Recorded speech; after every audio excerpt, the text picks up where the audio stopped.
Thank you for the opportunity to address you at this conference this morning. By way of introduction, my name is Tom Martin. I'm the Field Lieutenant for the Virginia State Police in Northern Virginia. I've spent my entire career, 27 years, in Northern Virginia, and I've done that by choice. Many question my sanity, but it truly has been an opportunity for me to learn. Northern Virginia being the second most congested highways in the United States, and having experienced that over the last 27 years, it's given me an opportunity to interact with a tremendous amount of talent and a tremendous amount of dedication to help keep the highways open. We're talking about incident management, and the three keys being communication, cooperation, and coordination. Keeping with that theme, and all the people that I have met throughout my career, I wanted to bring with me today a panel of speakers. Before I introduce the panel of speakers, I would like to just address this group briefly. We're here at this conference for a number of reasons. Some folks are here because you were told to be here. Some were here because it's better than being someplace else. But regardless of the reason that you're here, I think this is an opportunity for us to open our minds and open our hearts to the other players that are involved that we interact with every day. So the panel that I'll bring forth today, we've asked each individual person to identify themselves, state the reason that they're at this conference, state what they hope to learn from this conference, and just give a brief outline of what their responsibility is at the scene of a highway incident. So as I bring forth each panel member, that's basically the way that the process will flow.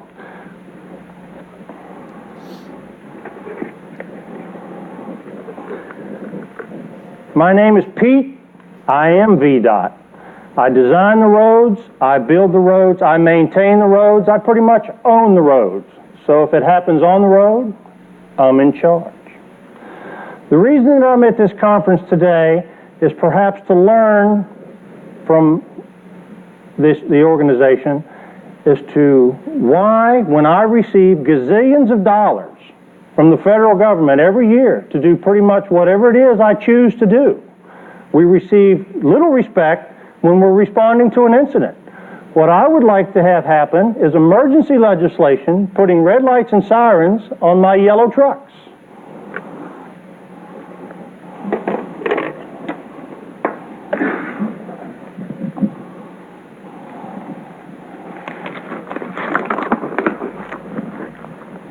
I'm the EMT on the ALS. I'm the fastest one in, I'm the first one out. If it's bleeding, bruised, dizzy, or dazed, I'm in charge. I've been doing this for a number of years, and I have several issues that I would like to address to this conference.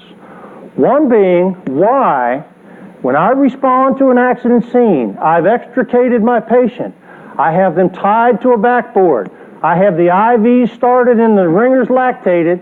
As soon as I'm ready to load that patient, I'm approached by a trooper who asks my patient, "May I see your driver's license and registration card, please?"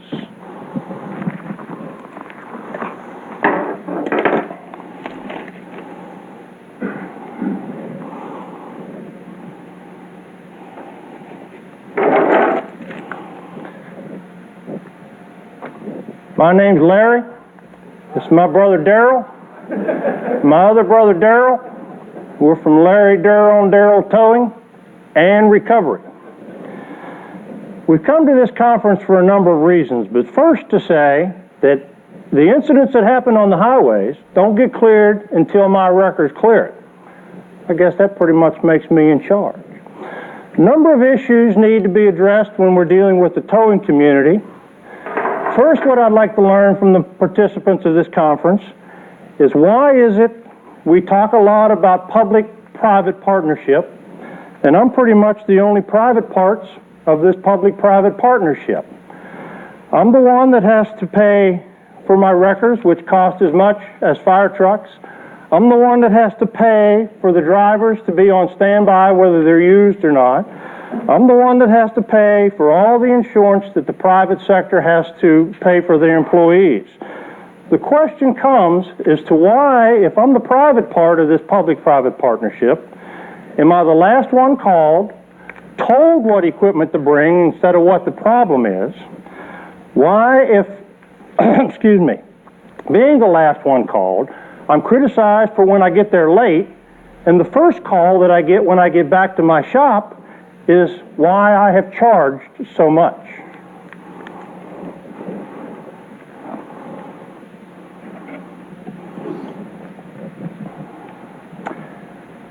My name's Bob. I'm the traffic reporter's traffic reporter. I'm the spy in the sky and candy for your eye. Each and every day I have millions and millions of listeners throughout the region and throughout the free world hanging on my every report. To those millions of people, I am in charge. They're looking to me to get people around, over, and through every piece of congestion on the highway. Now at the conference I hope to gain information as to why I cannot receive accurate and timely information. Just as an example as to what I'm talking about, merely yesterday, there was a two-vehicle crash on the interstate, involved a dump truck and a car. The roadway was blocked. I needed to be able to tell my loyal and faithful subjects how long the roadway would be closed. I approached the fire captain, asked how long will the roadway will be blocked. They said they have detected in excess of 3 ounces of diesel fuel leaking from the truck, have declared it a hazardous material incident, in the process of evacuating 500,000 people, and the road will be closed for a week. I asked the police officer how long the road will be closed. She told me she was finishing writing the ticket, would be done in a couple minutes, and the roadway would be open. I asked the record driver how long the roadway would be closed. I was told. They were told to bring a flatbed when really what they needed was a medium-duty wrecker for a Class 3 overturned vehicle. They had to go back to the shop and get what they needed. I asked the VDOT representative on the scene how long the road would be closed. They said they would conduct a study, do some surveys, consult a slide rule, and get back to me in about 6 months. The question remains, why can I not receive accurate and timely information?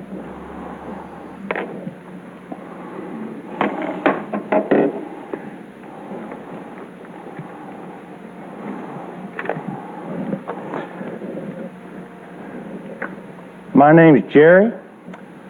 I am the fire chief, and I am in charge. I've been fighting fires, if it's blowing up, smoking or smoldering, for 25 years. I've written the manual on incident command. I've managed some of the largest incidents in the history of the world.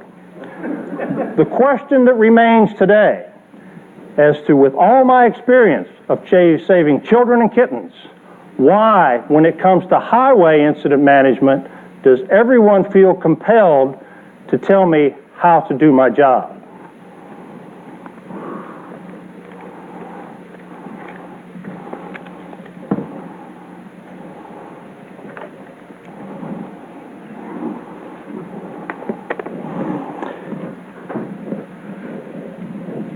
My name is Trooper Badass, and I have a number of issues. First of all, everyone professes to be in charge.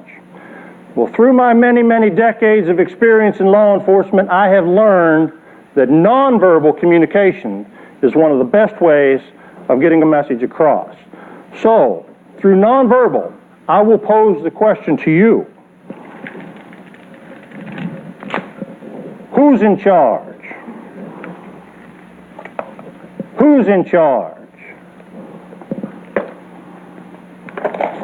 Who's in charge? And yes, who's in charge? Number of issues that need to be addressed at the conference, one being that of response. The question remains is why, when we have a highway incident, do we respond 13 pieces of fire apparatus from 7 different directions, and we get there, we park every one of them sideways in the road? And Jerry, please do not tell me it's because you have the most and the biggest toys.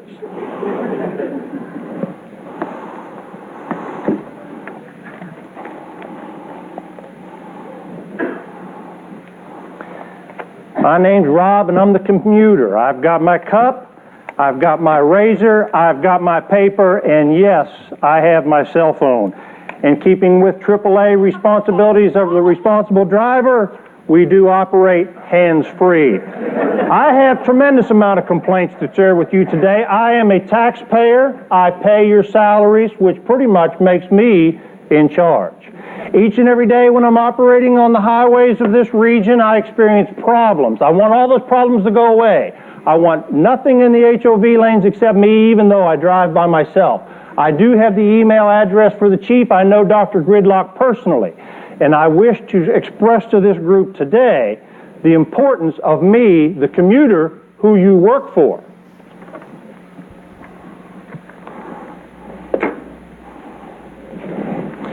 My name is Gary. I'm your congressman. Each and every one of you is in charge. I appreciate the job you do. I experience the problems you face out there every day. Believe me, I feel your pain. I want you to know that I'll do everything in the world that I can do for you. If I'm reelected, the budget will be no problem. You'll have everything that you have. I am running for reelection, and also I am looking for a new intern. If anyone is interested, please attach a photograph with the application.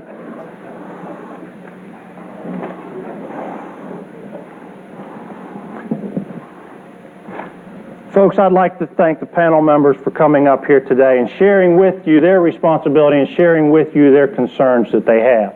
A number of issues have been addressed by each one of the panel members that have come up, and the primary one is they're all in charge. Well, the reality of it is, who is in charge? The question remains, does it make any difference? It's not about the person.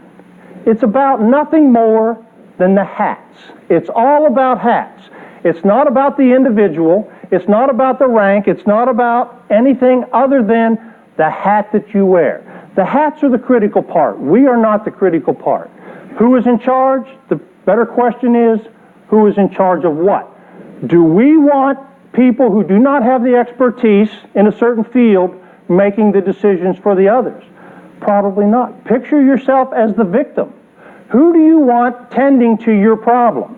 For example, if you're injured in an automobile accident, do you want the crash truck to roll up, 2 EMTs jump out with medic bags and rush over to your aid, or do you want a trooper to jump out with his Band-Aid and rectal thermometer to come to you?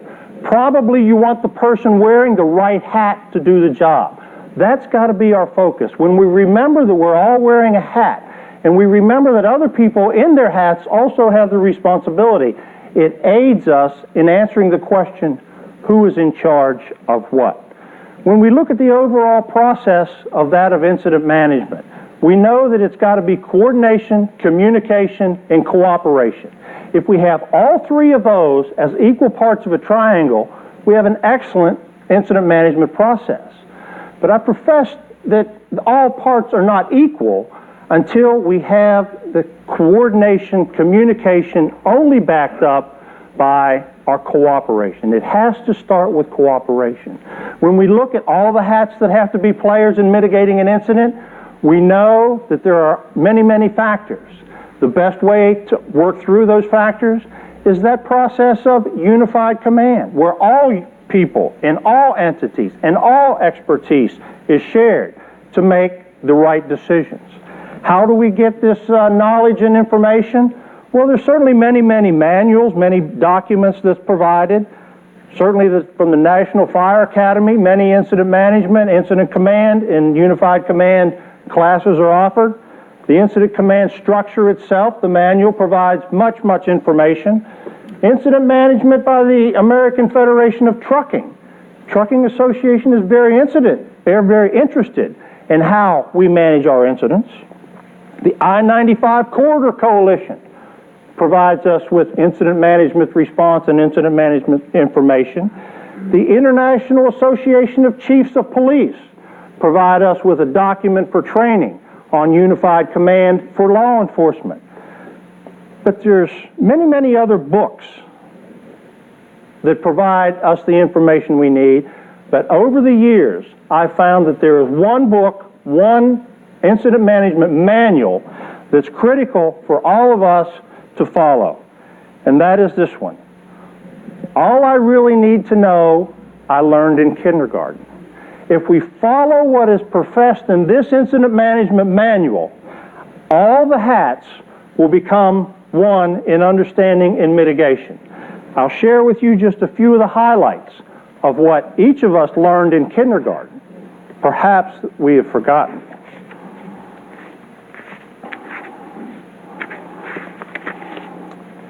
The first rule we learned in kindergarten, share everything. Do we share everything? No, we're adults. We don't share anything.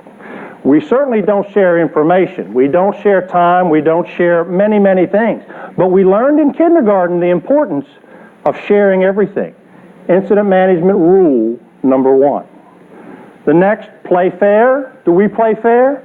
No, we're adults. We don't play fair. We don't have to play fair. We're wearing our hats. When we're wearing our hats, we're important. We're individuals. We don't need to play fair. Incident management rule number 2, we learned in kindergarten, play fair. Number 3, this was in there strictly for law enforcement, don't hit people. Put things back where you found them. We could all learn a few lessons from that. Clean up your own mess. I don't know that we're very proficient in that. Don't take things that aren't yours. All these pertain to that of incident management. Say you're sorry when you hurt someone. Do we do that as adults? No, we don't do that. We don't do that in our personal lives.